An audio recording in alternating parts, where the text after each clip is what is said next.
देखो इस 1 मिनट के बाद इस तरह का क्वेश्चन कभी गलत नहीं होगा आपका।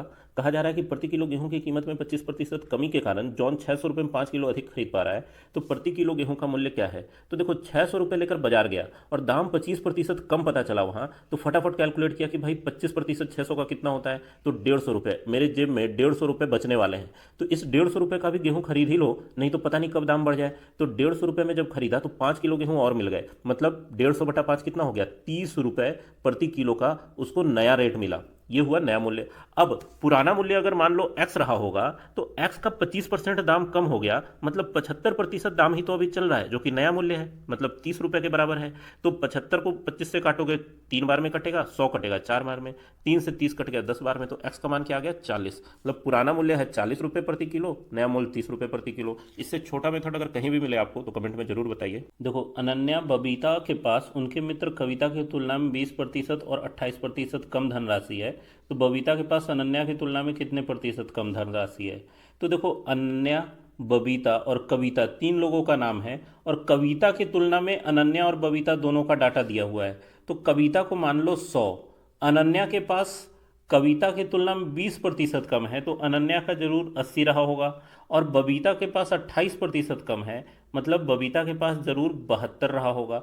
अब पूछा जा रहा है कि बबीता के पास अनन्या की तुलना में कितना कम है, तो भाई अनन्या से ये 8 कम हो गया गुना 100, और अनन्या की ही तुलना में पूछा जा रहा है, तो अनन्या का डाटा 80 नीचे रख देना है, 0 से 0 चला गया और 8 से 8, आंसर क्या आ गया 10% कम धनराशि, जो कि ऑप्शन नंबर डी में है। देखो वैसे तो इसको सॉल्व करने के कई तरीके हैं, उसमें से एक तरीका हम बता रहे हैं, बाकी आप लोग कमेंट में बताइएगा।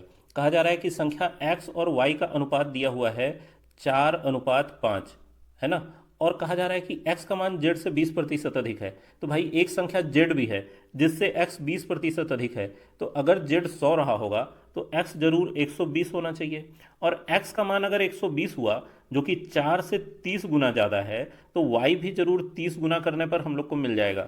तो 5 से 30 गुना ज़्यादा क्या हो गया 150, और यही इसका सही अनुपात है एक्स वाई जेड का। अब देखो पूछा जा रहा है कि y का मान z से कितना अधिक होगा, तो भाई यहाँ साफ साफ नजर आ रहा है कि y यहाँ 50 ज़्यादा है z से, तो y का प्रतिशत निकालने के लिए 50 गुना 100 अब बटा में z वाला मान रखेंगे, क्योंकि z से पूछा जा रहा है कितना प्रतिशत अधिक है। तो z का मान है 100, वो नीचे रख दो, 100 से 100 कट गया, आंसर आ गया 50%, जो कि ऑप्शन नंबर सी में है। देखो एग्जाम में इस तरह के क्वेश्चन को कैसे एक लाइन में सॉल्व करना है। कहा जा रहा है कि बनने वाले खिलौनों में 20% दोषपूर्ण थे, शेष खिलौनों में 25% क्षतिग्रस्त थे, और 4800 खिलौना सही स्थिति में है, तो मूल संख्या क्या है। तो भाई मूल संख्या एक्स रहा होगा, उसमें 20% दोषपूर्ण था, तो ठीक ठीक कितना बचा 80% बचेगा, तो ये हो गया शेष। और इसका भी बोल रहा है कि 25% क्षतिग्रस्त हो गया, तो इसमें क्या ठीक बचा भाई 75% ठीक बचा, तो 75/100 और कर दो, तो सही सही खिलौने कितने हो गए 4800। अब इसको काट कूट मचा दो, 25 से 75 3 बार में, और 100 गया 4 बार में, 0 से 0 कट गया, 4 से 8 2 बार में, और 3 गुना 6 से इसको काटोगे तो 6 8 48, 800 यहाँ आया, तो x का मान कितना हो जाएगा 800 गुना 10, मतलब 8000। बस इतना ही रफ काम करना है एग्जाम में, आंसर हो गया ऑप्शन नंबर बी। तो मेथड समझ में आया हो तो चैनल को सब्सक्राइब करें, मिलते हैं नेक्स्ट वीडियो में।